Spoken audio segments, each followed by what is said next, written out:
Hello and welcome. Today we are going to go over Chapter 12, HTML tables.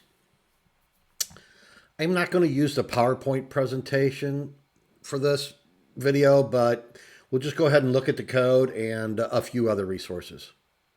Now you should all have access to the PowerPoint presentations in your repository, and just in case someone does not know where they are, I will show you here real quick. So if you go into your repository, under your HTML CSS folder, you'll see your PowerPoint presentations. Okay, that's the same folder as all your homework, hands-on tests and labs, right? And then in the PowerPoint presentation slide folder, you have all the different presentations. Okay, so let's go ahead and dive into tables here.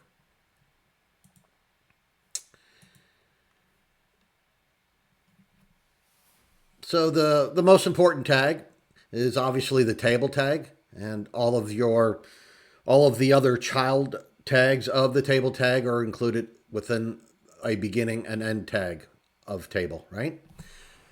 So you have table rows, which represents the different rows. You have TD, which is table data. It's also called data cells. Okay. We have TH tags. These are your table headings. All right. You have a caption tag, which is at the top of your HTML. Actually, why don't we just go ahead and look at this? So here's your caption tag. All right. And we have a T head tag, which is right here. Okay. And here is the different headings.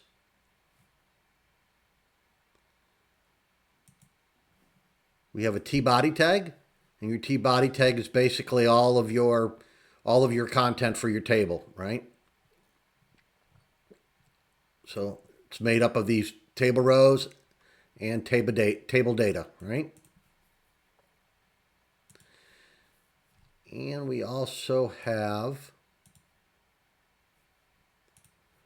your T-foot, and that's your bottom footer tags, right? And here you also have table rows and table data, okay?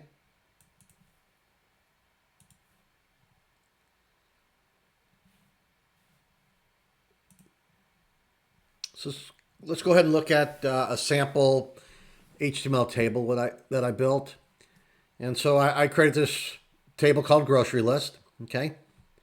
And there's your caption at the top is your grocery list, which is your caption, right? Here's your different table heading tags, right?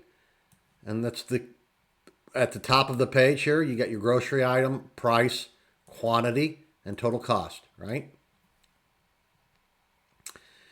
And your T body, it's basically all of your different rows here, right?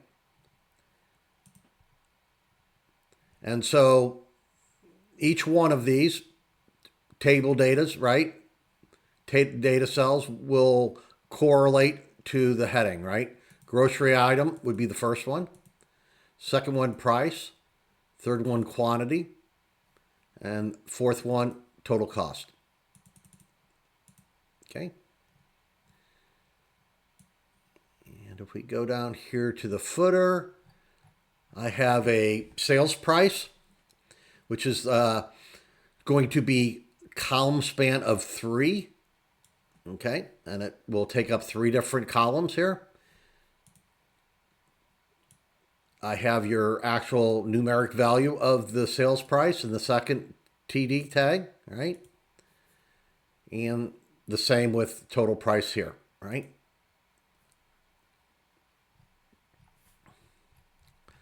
Now what I've done here on this is I've separated out all of the cascading styles, right?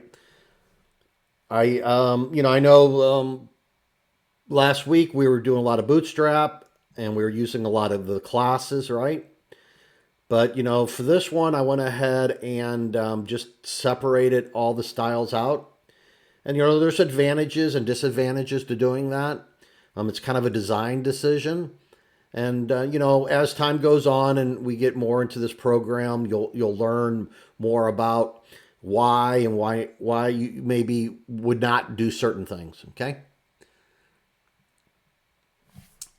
And also, I kind of want to mention, you know, we did do this chapter that we're doing here probably should have been done before the bootstrap stuff, because bootstrap's really not included in you know, the basic chapter 12 stuff. Some of your labs and homework will have you also do a little bit of bootstrap stuff, but basically that chapter 12 that's in the book, it really doesn't cover the bootstrap stuff, right? It's just really tables and styles, right? So I'm going to show you what I did here on our style sheet. So I went ahead and created variables, and a variable is always going to start with 2 dashes at the beginning, right? So I created variables for these different colors. So you have a table heading color, right? Which is up here at the top. And I gave it this color here. I have a odd row color, which is the, you know, first, third, fifth, seventh on down here. And then I have an even row color, right? Which is kind of this bluish color here, right? I have a hover color, which is this yellow one, right? As we go down there. And the border color, I have this the grayish color for the border color, okay? So this is just one idea of ways you can kind of separate things out, kind of make it easier to understand what you're trying to achieve in your file there. You know, you can obviously, instead of using the variables, you can put them right, you know, in here. But, you know, I like the idea of having this up here so you can kind of have a good basis for, you know, what to expect in this file. And you can very easily just go ahead and change these, right? It gets confusing when you try to start changing. I want to change my whole color palette, my color scheme. And when you start doing that in here, it kind of can become confusing. To me, it makes a lot more sense to do something like this where you could go ahead and change the colors. So let me just dive into that a little bit. So, you know, there's different palettes that are available. And here's one site where it has, you know, over 139,000 different color palettes that you can choose from, okay?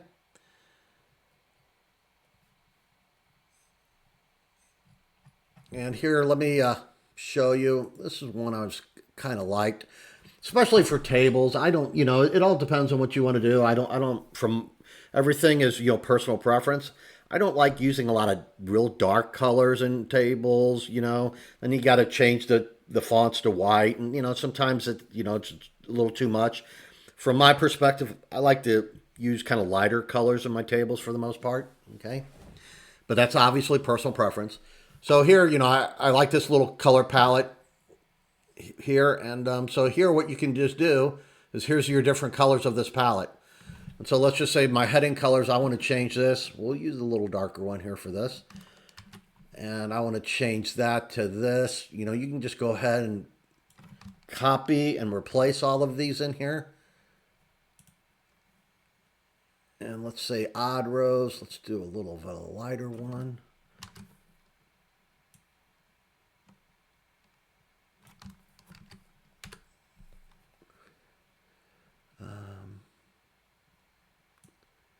Maybe we'll do, let's do this one for the even rows.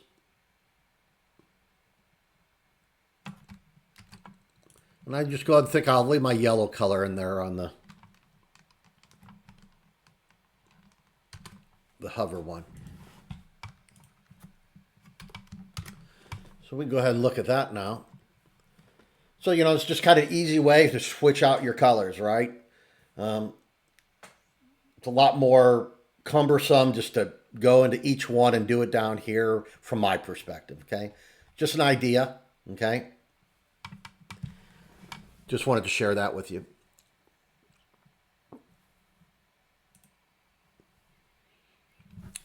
Let's look at some ways that maybe we can make some changes to this table or the CSS for this table. So here we've got A lot of spacing here. You know, currently this is 100%. The width set to 100%. Might want to make it smaller. Also, you know, generally alphabetic characters, usually, you know, when you have names and things like that, you know, you like to have that left justified on, you know, on the left hand side. But a money currency, right? Dollar values, because of decimal places, usually want that to be right justified. So all your decimal places line up, because like you'll see here, this one doesn't line up. So we probably want to move these over to the right hand side, right? And also quantity. I think preferably usually when you're, you know, using numeric type numbers, for the most part, you know, a lot of the times you want to have that over there to the right hand side. Let's see here. And down here, I think the same thing. Want to go ahead and move these on our footer also over to the right hand side. So let's go ahead and work on that here.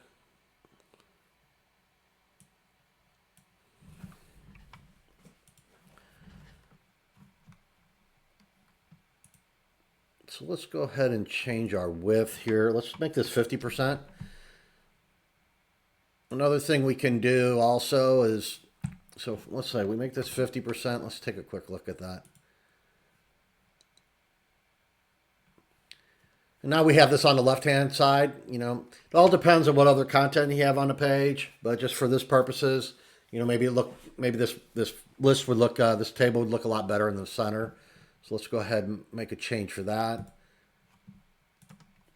And we'll go ahead and add a margin here, okay? And let's do a margin of auto. All right, and that will center it for us, right? This looks a little better. Got rid of some of the excess space.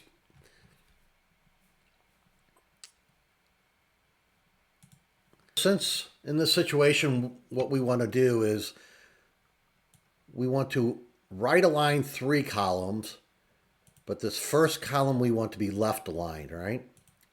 So what we can do here, one option is let's go ahead and just align all of them to the right hand side, okay? So we'll go ahead and do text align, and we'll do that to the right, okay?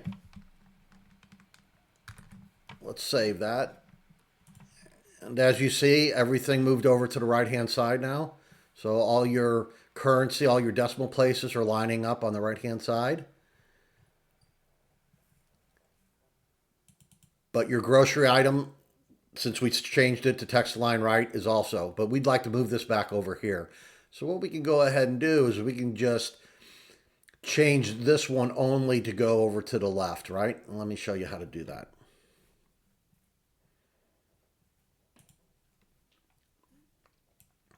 So what we can do down here is we can do a T-body, okay? And let's do a T-body TR, table row, then a TD, and do the nth child, and we will do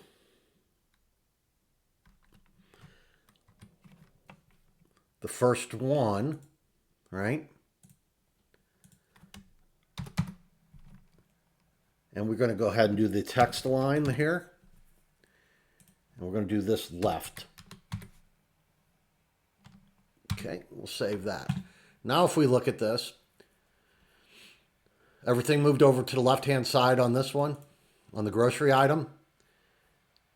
And all our other ones are right justified, right? To the right side.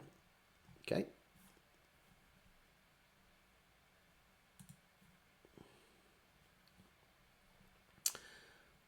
Just wanted to mention, just in case I didn't mention it earlier, since we're using those variables at the top of our page, this is how you use this is how you call a variable within your CSS, right?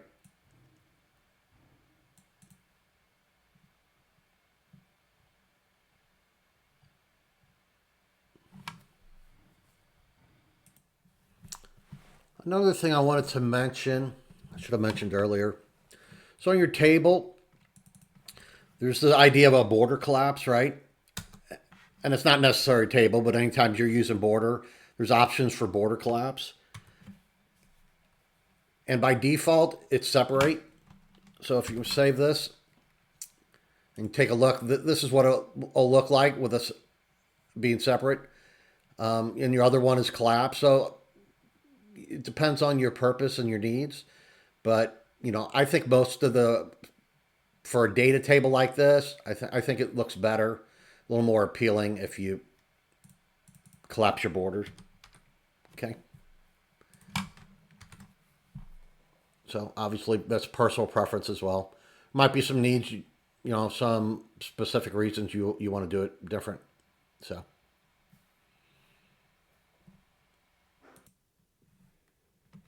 now I want to go over some more advanced selectors for CSS regarding tables. Okay.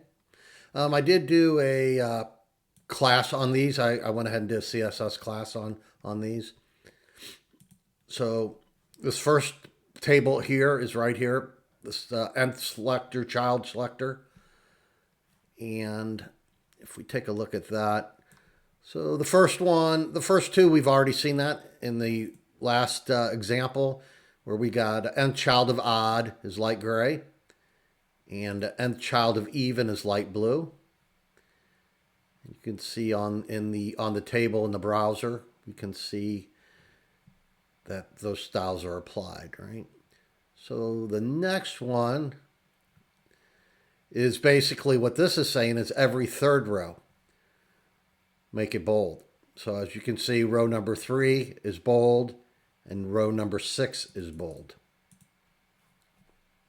So this one here, we're using, a mathematical equation here, right?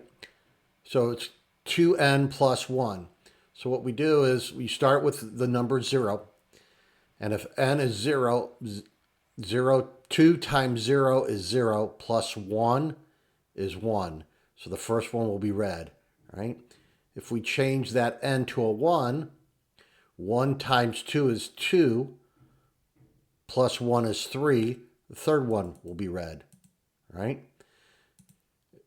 We change that to a 2, 2 plus 2, 2 times 2 is 4, plus 1 is 5. So the fifth row would be red. So this is basically the same thing as doing odd. And so probably in most cases, no reason, might as well just use odd. But, when you have other numbers that are bigger, it makes a difference, right? So when you would do like this one here, you got 3n plus 1, right? So in this case, we're underlying anything that satisfies this equation, right? So first you start with n's going to start with a 0, right? And it's all going to depend on how many rows are in your table, right? So it's based on the number of rows in your table. So basically here you're going to go ahead and do 3 times 0 is 0 plus 1, underline it. So the very first one is underlined, right? Then you're going to change that n to a 1. 1 times 3 is 3, plus 1 is 4. So the fourth one is underlined, right? The next one, we don't have enough rows to show it, but if we had more rows, we would take 2. 2 times 3 is 6, plus 1 is 7, right? So if we had a 7th row here, it would also be underlined, okay?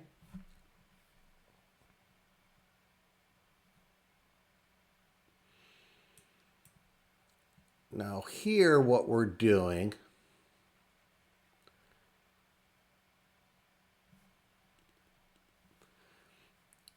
when you use last child, nth last child, it's pretty much the opposite, right? So what you're doing is starting from the last row, okay, and going up, right? So every odd row from the bottom up will have a yellow background, okay? And the next one has a light green for every even row starting at the bottom one, right? and each of those have a light green. So here you're doing every third row from the end is going to be italicized, right? So that one, and then this one will be italicized. And the same thing happens here. And this is the same thing, like we were saying, this is odd, right? Something, yeah, I guess them are working, right? So here, basically, you're going to start with the last one, right? So, obviously, like we did with the other one, we replace n, start with a 0. 0 times 2 is 0, plus 1 is 1. So this one would be purple, which it is, okay? And we run that equation on 1. 1 times 2 times 1 is 2, plus 1 is 3. So this one will be purple. Same thing here. So, and like we said earlier, this is the same as doing odd, right?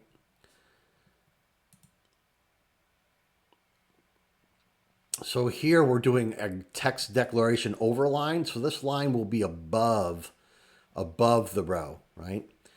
So here we're starting with a 0. So when n is 0, 0 plus 1 is 1. So here's the first line, here's the first row, and we're putting a text declaration over line. So you see that little purple one. We change this n to a 1. That's going to be 3 plus 1 is 4. So we go up to the fourth one. 1, 2, 3, fourth one from the last, right? And above this is the overline, which is also purple. Okay. So some of these other ones you may or may not use for some purposes. So I'll leave them in there. You can take a look at them. But I think the ones that we covered are, the ones that are the most helpful and most used. So this is all I'm going to cover on HTML tables. Please let me know if there's any questions. And next we'll go ahead and go through the HTML forms. Thanks and have a good day.